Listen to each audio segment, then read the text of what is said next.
قررنا ابتداء من هذا اليوم باش ناخذ 51% من الشركات الفرنسية. ثانيا قررنا تأميم الغاز الطبيعي الموجود في الصحراء. ثالثا قررنا تأميم النقل البري، يعني كل الأنابيب اللي هي خارجة من الآبار هذه تصبح ملك متاع الدولة. Le 24 février 1971, l'Algérie écrivait l'une des pages les plus décisives de son histoire économique. Sous l'impulsion du président Houari Boumedienne, la nationalisation des hydrocarbures affirmait alors avec force la souveraineté du pays sur ses richesses naturelles. 55 ans plus tard, cet acte fondateur continue de façonner l'économie nationale, mais également le destin de son atraque, fleuron énergétique de l'Algérie. Ce soir, nous revenons sur cet héritage, ses défis et ses perspectives d'avenir. Bonsoir, Sahaf Torkom, et bienvenue dans cette émission spéciale dédiée au 55e anniversaire de la nationalisation des hydrocarbures en Algérie. Et pour en parler, nous avons le plaisir d'accueillir pour vous Monsieur Bilal Kalash, directeur énergie renouvelable à la direction centrale des énergies vertes et renouvelables. Monsieur Kalash, bonsoir, Sahaf Tork, et merci d'avoir accepté notre invitation. Merci pour l'invitation, bonsoir à vous et à tous les téléspectateurs et Sahar Ramadan comme à tout le peuple algérien. Merci Monsieur Kalash. Nous avons également avec nous Monsieur Jalal Bouchneb, chef de département faisabilité technique à la direction des énergies vertes et renouvelables. Monsieur Bouchneb, bonsoir et merci d'être là ce soir. Bonsoir, Sahafourkoum, et merci pour l'invitation. Nous avons également avec nous Monsieur Hadi Boumrar, il est directeur A7 en partenariat, division exploration, activité exploration et production. Monsieur Boumrar, bonsoir et Sahafourkoum. Merci, Sahaf Torkoum, et merci de nous avoir reçus en ce jour mémorable du 24 février. C'est nous qui vous remercions, Monsieur Boumrar. Alors, Monsieur Kalash, nous allons faire un peu d'histoire, hein. Nous allons revenir sur cette date du 24 février 1971. Est-ce qu'on peut connaître le contexte politique, économique et géostratégique de l'Algérie en 1971, donc pendant cette période, mais également le contexte international dans lequel est intervenue cette décision de nationaliser nos hydrocarbures? Une décision historique, celle de recouvrir la souveraineté économique sur nos richesses naturelles pour pouvoir permettre le développement du pays. Cette décision a été prise dans un contexte géopolitique particulier, celui de la fin des empires coloniaux et celui du mouvement des non-alignés qui cherchait à défendre le droit des peuples à disposer de leurs ressources naturelles pour assurer leur droit au développement. C'est donc dans ce contexte marqué par des tensions politiques importantes qui étaient donc menée par les anciennes puissances coloniales qui voulaient garder la mainmise sur ces ressources stratégiques, que cette décision courageuse a été prise et a donc permis de parachever l'indépendance que nous avions conquis au prix de sacrifices d'1,5 million de Chouhada pour arracher notre indépendance économique. Très bien. Alors, Monsieur Bouchneb, pourquoi cette nationalisation des hydrocarbures était-elle considérée comme une nécessité stratégique? Bon, tout d'abord, le 24 février 1971, ce n'est pas seulement une date qui est écrite dans nos livres d'histoire, mais c'est beaucoup plus un point d'ancrage pour la souveraineté nationale. Oui. Donc, il faut se rappeler que l'Algérie venait de s'arracher son indépendance politique. Donc, suite à cela, il fallait trouver l'indépendance économique. Et à cette époque, les richesses souterraines, c'était la majorité appartenait aux étrangers. Et donc, cette date, elle est vraiment importante pour le peuple algérien. Et l'indépendance économique, c'est une complémentarité pour l'indépendance politique. Très bien. Alors, Monsieur Boumrar, c'est une occasion aussi de rendre hommage à ceux qui ont relevé ce défi, parce que c'en était un. Alors, il y a certes les cadres, mais il y a aussi les travailleurs, notamment ceux qui travaillent au niveau des puits. Et Dieu seul sait qu'à cette époque-là, c'était un travail très pénible, c'était un travail dangereux, certains pouvaient même perdre la vie lorsqu'on travaille sur un puits, c'était dans des conditions extrêmes avec des températures très élevées dans la journée et très basses le soir, l'éloignement puisqu'on vivait souvent loin de sa famille. Aujourd'hui, si nous devions rendre hommage à tous ces travailleurs, vous leur diriez quoi, M. Boumrad, vous qui êtes un héritier de cette nationalisation? Tout à fait. Donc, en ce jour historique du 24 février, il est de notre devoir de rendre un grand hommage à tous les travailleurs et travailleuses de Sonatrach. Ils travaillent dans des conditions, surtout les gens qui travaillent dans les zones désertiques, ils travaillent dans des conditions très pénibles. Et souvent, ils sont très éloignés de leur famille. Et tout ça pour l'intérêt de l'économie nationale. Et Sonatrach ne rate aucune occasion pour justement leur rendre hommage et reconnaître tout le mérite qu'ils ont. Voilà. Très bien. Alors, merci beaucoup, M. Boumrad. Monsieur Bouchneb, c'était une décision politique. On voudrait savoir aujourd'hui quel a été son impact socio-économique justement sur l'Algérie. Pour continuer sur la question, donc, on a eu notre indépendance économique grâce à cette décision. Et c'est ce qui a permis de recouvrir les richesses et de créer une économie indépendante qui a par la suite permis de construire de nombreuses infrastructures et de construire l'Algérie moderne. Je veux dire par là les nombreux pôles industriels tels que Skikda, Hassim Saoud et Arze. Il y a aussi des constructions majeures. Je cite par exemple les infrastructures de santé, les écoles, les universités. Donc c'est toute une économie qui a été battue sur cette décision historique qui a permis de construire une économie naissante. Très bien. Alors, on va voir un exemple de l'un des investissements de Sonatrach. Et ça se passe à environ 70 km de Hassim Saoud, à Roud el-Bagl, plus exactement, où Sonatrach met la touche finale à une nouvelle station d'extraction de GPL. Ce site est équipé de technologies de pointe et de turbines modernes à faible consommation énergétique, de quoi répondre aux besoins énergétiques du marché national et renforcer les capacités d'exportation. Reportage Walid Yousfi. Au cœur de ce chantier colossal, les travaux touchent presque à leur fin. Avec un taux d'avancement de 94%, la station se prépare à franchir une étape décisive avant sa mise en service, prévue en 2026. Cette nouvelle unité de GPL permettra d'augmenter notre capacité de production. Notre devoir est d'assurer une production durable, tout en préservant notre gisement et notre richesse. Bien sûr, produire en toute sécurité et à moindre coût. Nous sommes à l'intérieur du bâtiment de contrôle où nous sommes en train de doter cette nouvelle usine par un système de contrôle intégré qui s'appelle le ICSS, Integrated Control and Safety System. Ce système est composé essentiellement de 3 systèmes. Le DCS pour le contrôle, l'ESD pour l'arrêt d'urgence et le Fire and Gas pour la détection du feu et du gaz. Cette mission est importante et essentielle pour garantir la sécurité, la qualité et la performance de l'installation.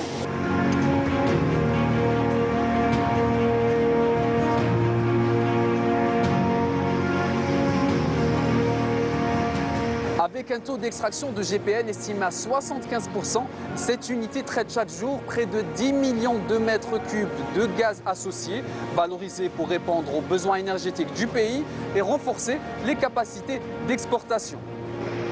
1000 tonnes de GPL, 300 tonnes de condensat par jour, des estimations qui confirment l'impact économique attendu de cette unité. Ces chiffres viennent surtout de la technologie installée ici.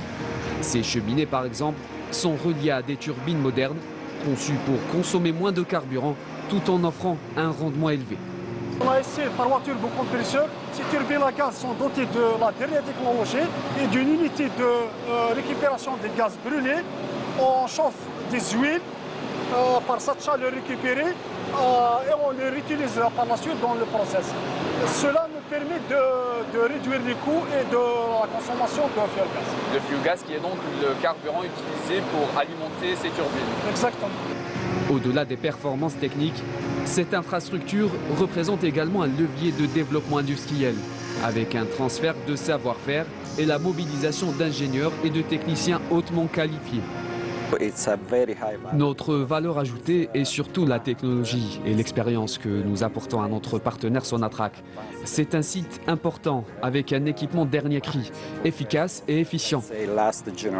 Les parties ingénierie, procurement, construction ont été confiées à nos partenaires italiens avec lesquels nous travaillons en étroite collaboration depuis le début de ce projet en matière d'échange de technologies et d'expérience. La quantité de GPL contenue dans le gaz associé, on va extraire les 3 quarts et le 1 quart il va rester pour être recyclé dans le gisement. Ça est déduit par des études de gisement pour pouvoir maintenir le gisement et la richesse du gaz pour l'étaler sur un plateau de fonctionnement. À quelques mois de son achèvement complet, la station incarne une nouvelle génération d'infrastructures industrielles, alliant capacité de production, modernité des équipements et optimisation des ressources. Un projet appelé à jouer un rôle clé dans le paysage énergétique du pays. Voilà, lorsqu'on regarde ces images, M. Kalash, on se dit qu'on est loin quand même des conditions de travail des années 70. C'est quand même un bond vers l'avant en termes de sécurité, en termes de confort pour les travailleurs. Tout à fait. Nous sommes loin des conditions de la nationalisation dans lesquelles une poignée de techniciens et de cadres ont relevé le défi de faire fonctionner l'outil de production dans des conditions très difficiles et qui ont permis d'assurer la pérennité de la production et de garantir donc aux clients de l'Algérie l'approvisionnement en énergie et faire de l'Algérie un fournisseur fiable d'énergie. C'était essentiel. Et on voit que les choses, nos installations ont évolué et répondent maintenant aux dernières normes de sécurité, de santé et d'environnement qui sont au cœur de la politique de Sonatrach, celle de préserver avant tout la vie des travailleurs. Et les mettre dans les meilleures conditions aussi. Et de préserver l'environnement. Très bien. Juste une question, parce que justement, on voyait dans le reportage, l'équation, M. Bouchenem, c'est de répondre justement aux besoins du marché national qui sont en constante augmentation, vu les investissements parfois très lourds que l'Algérie est en train de consentir, et également d'exporter ces hydrocarbures vers l'étranger. Donc c'est une équation difficile ou c'est une équation à laquelle Sonatrach est habitué maintenant ? Connaissant l'histoire de Sonatrach, la plupart de ses activités, la plupart ignorent que Sonatrach est présente à l'international. On connaît Sonatrach comme une société nationale, mais on peut plutôt la qualifier d'un acteur énergétique international, parce qu'elle n'est pas seulement au niveau national. C'est vrai qu'elle assure la sécurité énergétique au niveau national, mais elle est présente en tant que fournisseur fiable pour déjà le continent européen.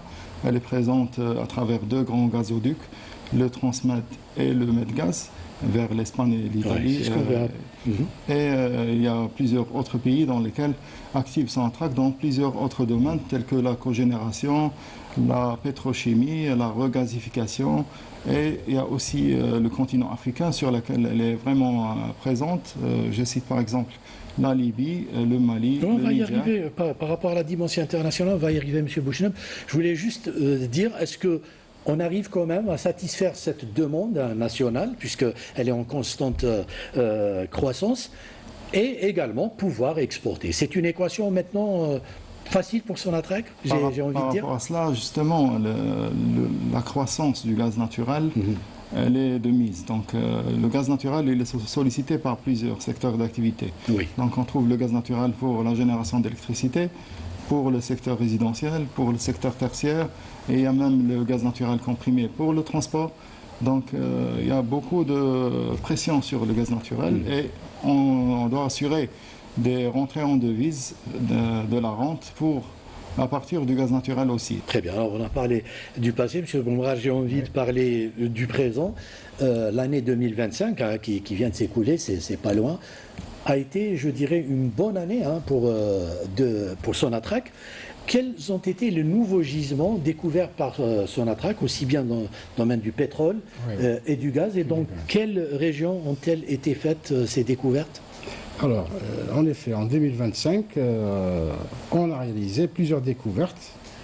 Et ce que nous pouvons dire d'important, c'est que notre stratégie d'exploration a porté ses fruits. Hein. Alors, les découvertes réalisées, on peut les classer en deux catégories. Hein, on a deux grandes catégories. Alors, 80% des découvertes réalisées ont été faites dans des bassins matures, ce qu'on appelle des bassins matures. C'est quoi les bassins matures? C'est des bassins sur lesquels on produit déjà, depuis longtemps, hein, qu'on connaît bien. Oui. Et puis, par exemple, on prend l'exemple du bassin de Berkine, le bassin d'Ilizi, la région de Hassim Saoud, donc c'est des régions qui sont connues.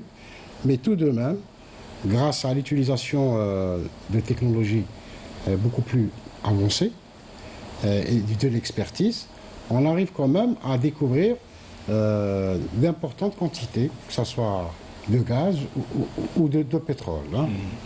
Donc ce qu'il faut retenir, c'est que aussi il y a environ 20% du reste des découvertes ont été faites dans des zones, ce qu'on appelle des zones frontières. Les zones frontières, c'est quoi? C'est des zones qu'on connaît très peu. Hein, on connaît très peu. On a peu de données, parfois même aucune donnée. Donc l'exploration dans ces zones, elle est risquée. Mais on est obligé. Pourquoi on va aller dans ces zones? Parce que c'est là que se trouve le relais de la croissance pour les générations futures. Hein. D'accord. Si on veut renouveler nos réserves, à très long terme, il faut prendre des risques pour assurer l'avenir énergétique de l'Algérie. Aussi, qu'est-ce qu'on peut retenir aussi? Donc, pour résumer, qu'est-ce qu'on retient de l'année 2025? Nos régions historiques n'ont pas dit leur dernier mot. C'est les régions, les bassins matures, hein, les bassins connus. Oui. Et également, ensuite, nous préparons l'avenir en explorant justement de nouvelles terres. C'est un équilibre parfait hein, entre les zones qu'on connaît et les zones moins connues. C'est l'équilibre parfait entre l'exploitation du présent et la préparation du futur. Très bien. Alors justement, vous parliez de technologie, vous parliez de... L'un des axes justement sur lequel je veux partir, c'est la ressource humaine. Hein. Sonatrach investit beaucoup dans la ressource humaine, donc pour préparer les talents de demain. Est-ce qu'il y a un travail qui se fait avec des universités ou des centres de recherche aussi bien en Algérie qu'à l'étranger? Absolument, absolument. Vous savez, à Sonatrach, nous sommes convaincus que l'exploration de demain se prépare dans les laboratoires d'aujourd'hui. D'accord ? C'est pourquoi nous avons construit un véritable, disons, réseau de partenariats académiques. Hein. Je vous donne un exemple. En Algérie, on a signé des dizaines de conventions avec des universités à travers tout le territoire national. Hein. Oui. Et cela donne des résultats concrets. Je vous donne un exemple. Hein. Il y a des chercheurs de Chelef et de Sokaras qui ont mis au point, avec nos équipes, avec les équipes de Sonatrach, donc ça c'est des chercheurs des universités, ils ont mis au point des inhibiteurs écologiques pour protéger nos canalisations.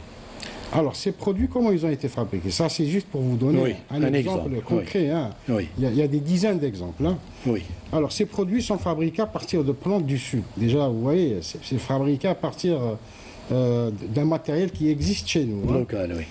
Et il y a eu 2 brevets algériens qui ont été déposés et qu'on va utiliser sur nos installations. Et donc ça, c'est très important. Ça, c'est une innovation locale qui sert directement notre pays. Autre chose, à l'international, nous ne sommes pas uniquement preneurs de technologie. Hein. Oui. Nous sommes aussi exportateurs de savoir-faire. Vous savez très bien qu'il y a par exemple l'Institut algérien du pétrole, Samadoran, qui assure les formations. On le fait même avec des étrangers, surtout les pays du Sahel africain. Oui. Je vais vous annoncer on est très fiers d'annoncer que dernièrement, c'était au mois de décembre, 19 étudiants congolais ils sont arrivés en Algérie pour être formés chez nous, hein, à Boumerdas, dans le cadre d'un accord signé avec la compagnie nationale congolaise. Donc c'est réellement un appel, et il y a aussi un appel permanent à contribution pour tous les chercheurs, les startups et les experts de l'industrie qui ont des idées innovantes pour relever les défis de l'énergie. Donc c'est réellement Sonatrach, elle est au cœur d'un vaste réseau de savoir national et international, parce que l'intelligence collective est notre meilleure ressource. Très bien. Alors, Monsieur Boumrad, je reste sur l'année 2025. Il y a eu la conclusion de plusieurs contrats avec de grandes compagnies internationales, notamment dans le cadre du Bid Round 2024. Sonatrach est-elle actuellement pour parler avec d'autres compagnies? Pardon. Alors, effectivement, dans le cadre du premier appel d'offres international organisé sous l'égide de la nouvelle loi, c'est l'Algérie Bid Round 2024, nous avons signé, c'était en juin dernier, 5 contrats majeurs avec des partenaires internationaux. Donc ça a été diffusé à travers la presse et tout. Alors ces contrats représentent quand même un investissement minimal de plusieurs centaines de millions de dollars qui sont dédiés à l'exploration. D'accord. À l'exploration sur une durée de 30 ans avec une période de 7 ans consacrée à la recherche. D'accord. Oui. Alors, qui sont ces nouveaux partenaires? Alors, les nouveaux partenaires, on peut citer Sinopec sur le périmètre Genghisa, Eni, une compagnie italienne, et PTEP, une compagnie thaïlandaise. Ils vont travailler sur le périmètre situé au sud-ouest de l'Algérie, dans la région d'Erguel. Il y a aussi Qatar Energy qui sont associés avec Total Energy sur un périmètre au niveau du bassin d'Ilizi, à Hala. Il y a aussi la compagnie chinoise ZPEC sur Zerafa, c'est dans la région sud-ouest de l'Algérie. Il y a aussi un consortium autrichien, compagnie Zangaz et Filada Suisse, sur la région de Berkin-Ouest, Towal 2. Et tous ces contrats vont signifier un programme d'exploration de 32 puits à forêt d'exploration. Et on aura également 35 000 km² de sismique 3D à traiter. Et ces travaux visent à confirmer un potentiel estimé à plusieurs centaines de milliards de mètres cubes de gaz. Très bien. Alors, vous parlez de ces compagnies étrangères qui sont chez nous, mais M. Boucheneb le disait, et je l'ai interrompu, vous m'en excuserez, M. Boucheneb, de la présence de Sonatrach à l'étranger. Donc, quels sont ces pays, pour revenir justement sur ce point, dans lesquels Sonatrach est présente? Je voulais justement revenir à un petit détail. Allez-y, vous avez évoqué l'IAP. Je voulais souligner l'importance de l'IAP dans la décision historique de nationalisation. Oui. Il faut rappeler que l'IAP a été créé en 1965. Donc, après le départ des techniciens et ingénieurs, ils ont laissé le vide. Donc, les observateurs à l'époque, ils ont parié à ce que c'est un défi insurmontable. Et là, l'IAP a joué son rôle pour relever ce défi. Donc, c'est important de le souligner. Très bien. Oui. Pour revenir à la dimension internationale, donc j'avais mentionné que Sonatrach elle est présente sur les 3 continents. Donc, à commencer par l'Europe, on est connu comme fournisseur fiable de gaz pour l'Europe. On est classé 2e si on compte seulement les canalisations, mais 3e si on compte les canalisations et le GNL. Et donc, surtout à travers l'Italie et l'Espagne. Donc, j'avais cité les 2 grandes canalisations. Oui. Mais aussi, on est présent dans le raffinage, le stockage et la distribution des produits pétroliers et d'autres domaines que j'avais cités auparavant. Donc pour continuer, on était dans le continent africain. Là, c'est une autre logique.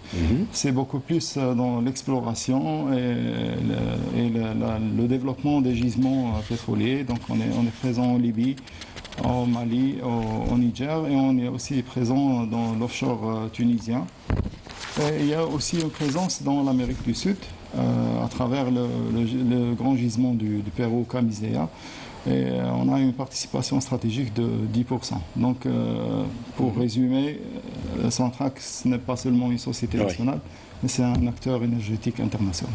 Très bien. Alors, il y a un aspect sur lequel nous voudrions revenir, Monsieur Kalash, ce soir, c'est cette transition énergétique dont tout le monde parle aujourd'hui.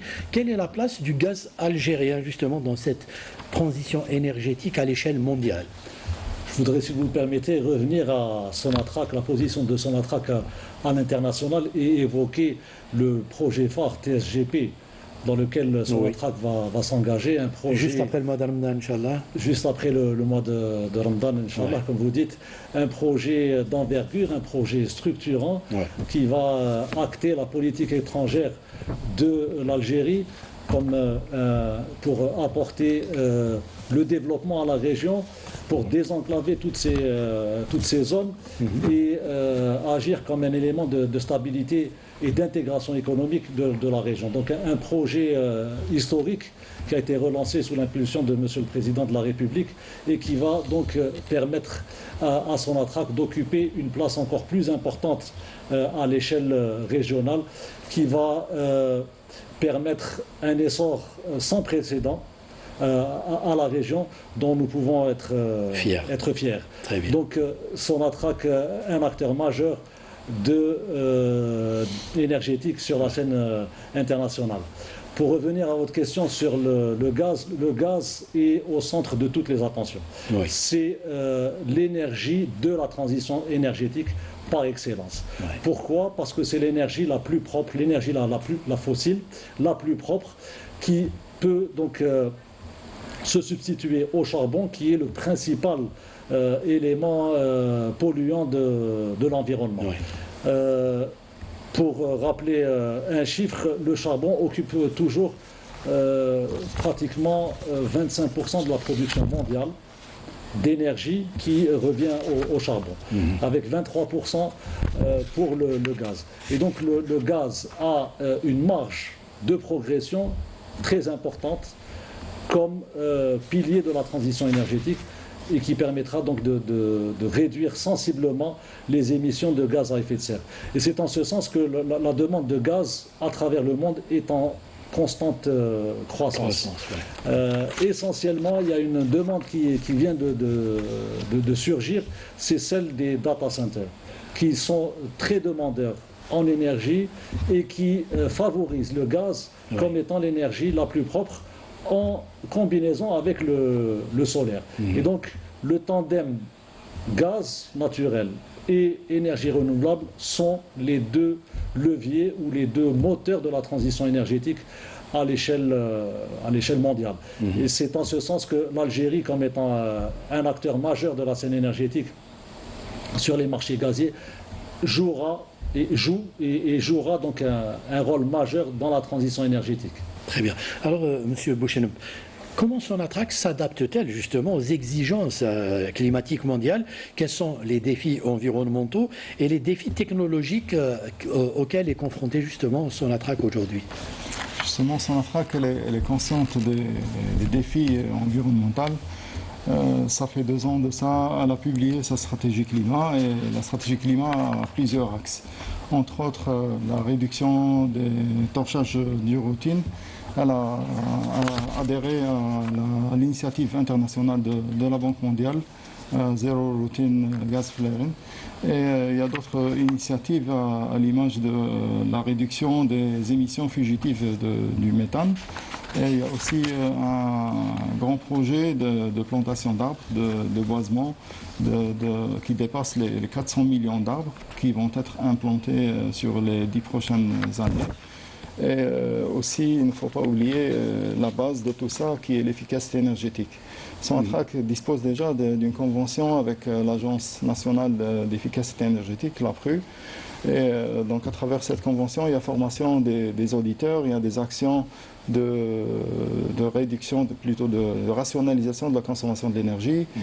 Et il y a donc optimisation et valorisation des ressources existantes pour pouvoir aller vers l'offre énergétique. C'est-à-dire, on ne peut pas parler de l'offre énergétique en tant que propre si on n'a pas réduit notre consommation dès le départ. Pour continuer, il y a le volet aussi transition énergétique qui est important, qui fait partie de la stratégie climat. On peut citer par exemple les énergies renouvelables, On est focalisé beaucoup plus dans un premier lieu sur le solaire photovoltaïque. Pourquoi? Parce que tout simplement, il y a une réalité économique. Donc le solaire photovoltaïque, c'est la source énergie renouvelable qui permet de générer l'électricité de la façon la moins chère, encore moins chère que le gaz naturel. Et avec la venue du nouveau vecteur énergétique, l'hydrogène vert, dans lequel Sonatrach s'intéresse beaucoup, c'est un nouveau sujet. Mais là aussi, on revoit l'importance des énergies renouvelables parce que c'est l'alimentation. Pour générer de l'hydrogène vert, il nous faut de l'électricité verte à partir des énergies renouvelables. Et on voit l'intérêt de combiner entre le solaire photovoltaïque et l'éolien. Et donc, tous ces axes sont inscrits dans la stratégie climat que Sonatrach essaye de mettre en œuvre petit à petit pour relever le défi des contraintes environnementales internationales. Ouais. Il y a un travail de préparation des équipes justement au métier de la transition énergétique, Monsieur Kalash. Entièrement. Donc la transition énergétique est une tendance de long terme dans laquelle nous nous engageons pour préparer le futur énergétique du pays et assurer... Ça se fait au niveau, par exemple, de vos centres ou vous comptez aussi sur une formation au niveau des universités, des centres de recherche par rapport justement à ce domaine de transition énergétique? Donc la transition énergétique est un chantier qui touche à plusieurs domaines, comme l'a si bien souligné mon collègue. Donc l'efficacité énergétique, les énergies renouvelables, l'hydrogène vert et à partir de là, la ressource humaine est essentielle pour pouvoir accompagner et porter cette transition énergétique. La formation est évidemment essentielle. Elle se fait à l'IAP, qui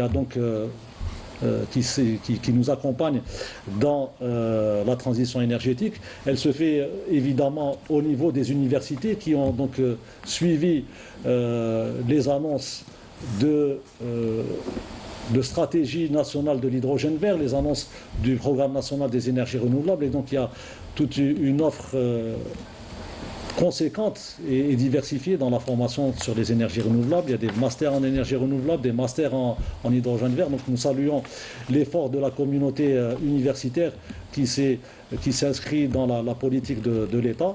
Mais il y a aussi avant tout les projets pilotes que nous sommes en train de maturer, qui vont nous permettre de construire cette courbe d'apprentissage pour nous projeter sur le plus long terme, sur des projets de plus grande envergure. Et nous travaillons sur des projets pilotes d'hydrogène vert, d'ammoniac vert, donc qui vont nous permettre d'exporter l'hydrogène vert sous forme d'ammoniac vert, des projets de méthanol vert, de kérosène vert, donc carburant pour l'aviation. Et donc c'est tout cet ensemble d'actions qui vont nous permettre donc de nous positionner sur le marché des énergies renouvelables et sur le marché des énergies de l'hydrogène vert. Un axe important qui nous permettra donc de pérenniser la sécurité énergétique du pays. Très bien. Alors une question très simple, Monsieur Bouchnem. On parle de cet hydrogène vert pour le téléspectateur, pour le citoyen lambda. C'est quoi au juste cet hydrogène vert et quel est le potentiel de l'Algérie en la matière? D'accord. Donc on en parle beaucoup justement ces dernières années. L'hydrogène vert, c'est la toute petite molécule dans le tableau de Mendeleïev, donc c'est le H2. Oui. Et on connaît plus le H2O qui est l'eau. Et donc justement c'est à partir de là que la technologie vient. Donc c'est à travers la décomposition de la molécule de l'eau. Donc en soumettant c'est-à-dire la génération d'électricité pour ce qu'on appelle l'électrolyseur qui va décomposer la molécule de l'eau en H2 et O2. Et donc à partir de cette technologie, on peut la qualifier comme propre seulement si on a la génération d'électricité à partir de sources propres. Et donc tout simplement, c'est l'électrolyseur alimenté à partir des énergies renouvelables. Et on peut avoir l'hydrogène vert. On le qualifie de vert, mais c'est la même molécule. Oui. C'est juste la façon de le produire qui est différente. C'est histoire de dire que c'est une source propre hein. Exactement. Le vert, c'est par rapport à ça. Et le potentiel de l'Algérie, justement, on voit un engouement hein, pour cet hydrogène vert, notamment de la part des pays européens comme l'Allemagne, l'Autriche. Notre potentiel, il peut répondre à cette demande européenne? Exactement. Il y a un potentiel énorme parce qu'on a déjà tous les atouts pour la production d'hydrogène vert. Pour la production d'électricité verte, il y a la disponibilité du réseau sur l'ensemble du territoire national, qui est une donnée très importante. Et il y a aussi la disponibilité des territoires, parce que la construction de centrales photovoltaïques nécessite quand même de l'espace. Et il y a l'irradiation solaire sur l'ensemble des territoires nationaux. On est parmi les meilleurs pays ensoleillés. Et il y a aussi le vent. On ne le cite pas souvent, mais il y a un potentiel important pour générer de l'énergie éolienne. Donc la combinaison de ces deux énergies permet de produire des quantités énormes qui peuvent être exportées à l'international. Et c'est d'ailleurs même le sujet principal qui a été cité dans la stratégie adoptée par le gouvernement pour l'exportation de l'hydrogène vert. Très bien. Alors, M. Boumral, on parlait tout à l'heure hein, des partenariats avec de grandes compagnies étrangères et internationales. Comment se fait justement, comment Sonatrach gère-t-elle ces partenariats? Merci pour votre question. Permettez-moi tout d'abord de compléter mon intervention tout à l'heure par rapport aux contrats signés. Oui, bien sûr. Les 5 contrats signés dans le cadre du bid round 2024.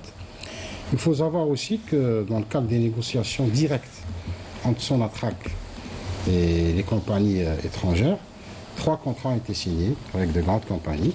Donc, et c'est prévu par la loi. Hein. En plus de ça, il y a encore des négociations qui sont en cours. Donc il y a un message très clair, c'est que on a confiance en notre pays et des partenaires étrangers affluent en ce moment de manière importante. Alors pour revenir à la question comment Sonatrach gère le partenariat, vous savez, notre approche des partenariats, elle est simple. Nous essayons de nous entourer des meilleures compagnies. Aujourd'hui, Sonatrach, on travaille, vous le savez, avec de grandes compagnies, je ne vais pas citer leur nom, dans un cadre bien sûr fixé par la loi. Hein. Alors concrètement, comment ça marche? Nous choisissons nos partenaires en fonction de quoi? C'est en fonction de leur expertise et des technologies qu'ils apportent. Hein. Oui. Nos ingénieurs et nos équipes participent activement aux opérations de recherche, de développement et de production. Donc c'est ça le partenariat. Hein. Les partenaires apportent du financement et des technologies de pointe, notamment pour explorer des zones complexes ou plus profondes, hein, en termes de profondeur. Ce partenariat, qu'est-ce qu'il nous apporte concrètement? Il y a un transfert de compétences, donc nos ingénieurs se forment aux techniques les plus avancées et les plus modernes. Une partie des risques d'exploration sont partagés, puisque vous savez, l'exploration coûte cher et le partenaire partage ce risque avec nous. Et surtout, nous allons très vite, nous accélérons grâce à ce partenariat, grâce à ces alliances, nous allons plus vite pour découvrir et mettre en production de nouvelles réserves. Très bien. Monsieur Bouchin, vous vouliez rajouter quelque chose? Justement, je voulais souligner aussi l'importance du partenariat avec, c'est-à-dire la coopération internationale pour la formation de nos cadres, surtout dans le secteur de l'énergie. Et on a, c'est-à-dire il y a un vrai transfert de savoir-faire à travers les formations, à travers les workshops, surtout dans des sujets nouveaux comme l'hydrogène vert et les énergies renouvelables. Donc on voit vraiment les fruits de cette coopération internationale et le transfert de savoir-faire vers nos ingénieurs qui les aident à être de plus en plus performants sur le terrain. Monsieur Kalash, on va bientôt conclure. Si on devait parler du contexte géopolitique actuel, c'est un contexte qui fait craindre beaucoup de tensions justement sur l'énergie, puisqu'elle est au cœur de ces tensions. Dans ce contexte-là, Sonatrach peut justement s'affirmer comme un partenaire à l'échelle mondiale et rassurer un peu ses clients par rapport à la disponibilité de cette énergie désormais? Sonatrach s'attelle à cette mission qui est celle d'être fournisseur fiable d'énergie, aussi bien pour le marché national que pour le marché international. Nous entendons bien défendre nos positions à travers toutes les les efforts qui sont réalisés, qui ont été évoqués par M. Boumrar dans l'exploration pour renouveler nos réserves et répondre aux besoins et à la demande de gaz, sachant que le gaz a encore de très beaux jours devant lui, qu'il est le vecteur de la transition énergétique. Donc des investissements importants qui sont faits sur toute la chaîne de valeur, celui du TSGP qui va aussi nous permettre de nous affirmer comme un acteur régional, comme fournisseur de gaz. Donc en transportant le gaz du Nigeria, il rejoindra le réseau de transport de gaz pour atteindre l'Europe, mais nous nous projetons évidemment dans les nouveaux vecteurs énergétiques, les énergies renouvelables et l'hydrogène vert. Et nous avons des projets, nous travaillons sur des projets importants pour nous positionner aussi, là encore, comme fournisseur incontournable de ces nouvelles filières énergétiques. Et nous pensons, donc je citerai le projet South Corridor, qui nous permettra d'exporter des quantités importantes d'hydrogène vers l'Italie, l'Autriche et l'Allemagne. Donc un projet sur lequel nous travaillons et sur lequel nous avons conclu un protocole d'entente. Et les études de faisabilité vont être lancées incessamment. Nous travaillons aussi sur un corridor ouest de l'hydrogène pour alimenter les industries qui sont au niveau de la zone d'Arzeu. Donc aussi bien les industries pétrochimiques de production d'ammoniac que les industries sidérurgiques. Donc il y a un bassin industriel que nous pourrons décarboner à travers ce corridor ouest de production et de transport d'hydrogène vert, et que nous pourrons donc aussi étendre pour exporter l'hydrogène vert vers l'Espagne. Donc c'est toutes ces actions qui vont permettre de défendre les positions de l'Algérie en tant que fournisseur incontournable et fiable d'énergie, que ce soit les énergies fossiles ou les énergies renouvelables. Très bien. Alors, Monsieur Bouchenoub, presque pour conclure, on parle toujours de Sonatrach comme un partenaire fiable.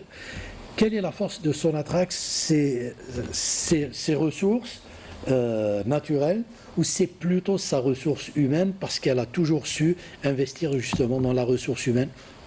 Justement, donc si on revient à la date sujet d'aujourd'hui, le 24 février 1971, c'était beaucoup plus le sous-sol. Oui. Mais actuellement, c'est beaucoup plus la matière grise. Donc on était dans la souveraineté internationale, on l'est toujours, mais c'est à travers les cerveaux de nos ingénieurs, et à travers l'innovation. C'est-à-dire l'objectif, c'est de maintenir cette souveraineté et être à la page à travers l'implication dans les nouvelles technologies. C'est un défi au quotidien, Monsieur Bouchenoub. Les gens peut-être ne le réalisent pas, mais pour rivaliser avec les grandes compagnies internationales, ce n'est pas du tout évident, et pourtant Sonatrach arrive à le faire et à le faire bien. Exactement, c'est pour ça que Sonatrach donne beaucoup d'importance pour la recherche et développement, pour être à jour des nouvelles technologies et intégrer ces nouvelles technologies dans ces projets, notamment de transition énergétique. Cette stratégie justement de développement des énergies renouvelables, sur le long terme, elle s'annonce comment? Justement, on avait parlé de la stratégie de l'hydrogène vert, mais avant cela, il y avait déjà une stratégie nationale de développement des énergies renouvelables. On parle de 15 000 MW à l'horizon 2035. Et même Sonatrach, dans ses sites industriels, intègre déjà des centrales solaires photovoltaïques. Il y a déjà, je cite quelques exemples. Par rapport aux centrales photovoltaïques, on a une centrale photovoltaïque de 10 MW, une autre en cours de construction et plusieurs autres en cours de maturation ou au niveau des études de faisabilité. Mais avant cela, déjà, il y avait un investissement dans le solaire thermique. La centrale de Hassermel, Sonatrach faisait partie dans la construction de cette centrale qui fait apparaître le tandem justement solaire-gaz. Très bien. Alors, Monsieur Boumrar, est-ce qu'il y a un aspect sur lequel vous voudriez revenir et auquel nous n'avons pas pensé avant de conclure?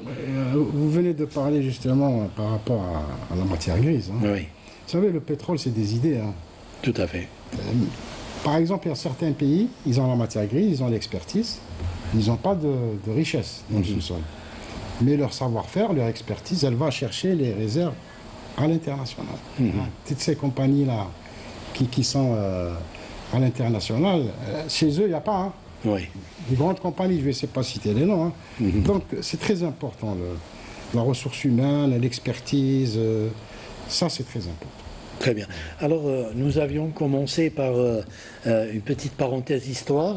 Je voudrais, pour que la boucle soit bouclée, revenir un peu sur cet esprit du 24 février 71. Que reste-t-il Je ne sais pas si vous vous souvenez, ça ne fait pas longtemps, lors de la mise en service justement de la mine de Garage Billet, on parlait souvent d'un événement presque semblable à celui de la nationalisation des hydrocarbures. Alors, ma question presque pour conclure, Monsieur Kalash, que reste-t-il de cet esprit du 24 février 71 ? Est-ce que vous le ressentez chez les jeunes générations, notamment celles qui travaillent à Sonatrach aujourd'hui? Tout à fait. L'esprit du 24 février fait partie de notre culture d'entreprise, celui de relever le défi et de préserver l'héritage de nos aînés, des bâtisseurs qui ont donc permis de développer toute cette industrie pétrolière et gazière qui a été le fondement du développement de l'économie nationale.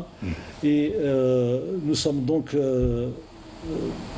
héritiers de ce legs et nous veillons justement à le préserver. C'est une culture d'entreprise forte dans laquelle nous nous inscrivons. Vous ressentez justement le poids de cette mission, Monsieur Bouchenem? Exactement. Il y avait déjà à l'époque de la nationalisation une grande fierté pour les gens, pour les cadres qui ont réussi à relever le défi. Et aujourd'hui, c'est la continuité de relever le défi, comme l'a cité mon collègue. Et donc, c'est toujours cette fierté d'appartenir à une société comme Sonatrach, qui a une longue histoire derrière elle. Et l'objectif, c'est d'assurer un développement durable pour cette entreprise et pour le pays. Alors, on parle d'une entreprise, mais c'est bien plus que ça. Monsieur Boumrah, je vous laisse conclure. On parle souvent de cette diplomatie économique, et Sonatrach, justement, est au cœur de cette diplomatie économique. C'est beaucoup plus de responsabilité pour vous aujourd'hui. C'est un autre défi qui vient à vous? Oui, bon, les défis, il y en a beaucoup. Oui. Si on se projette sur une période de 30 ans, le défi il est triple. D'accord. Renouveler les réserves, parce que la consommation à l'échelle nationale elle ne cesse d'augmenter, c'est normal. Oui. L'économie elle se développe. Et puis le deuxième défi il est technologique. Il faut se mettre à la technologie, il faut forcément se développer. Puis cette journée du 24 février, c'est pas une page qu'on tourne, c'est une flamme qu'on transmet. Tout à fait. Donc voilà. Donc, mais on est très optimiste pour l'avenir. On a une jeunesse qui est avide de savoir. Et on a reçu dernièrement plusieurs nouvelles recrues à Sonatrach. On a senti quand même que cette jeunesse, elle demande quand même à être écoutée, à être suivi, à être... voilà, l'espoir, il est toujours là. Et les portes Sonatrach sont ouvertes à cette jeunesse, justement. Exact. Alors, merci beaucoup, messieurs. Je rappelle que nous avons reçu aujourd'hui, ce soir, M. Kalash Bilel, directeur énergie renouvelable à la Direction centrale énergie verte et renouvelable. Nous avions également avec nous M. Jalal Boucheneb, chef de département faisabilité technique à la Direction des énergies vertes et renouvelables également. Et puis, enfin, nous avions avec nous M. Elhadi Boumrah, directeur A7, en partenariat, division exploration, activité exploration et production. Merci beaucoup, messieurs, d'être venus ce soir partager ce moment avec nous. Merci à tous nos amis techniciens du Studio 3 et surtout merci à vous de nous avoir suivis. Excellente soirée. Salam.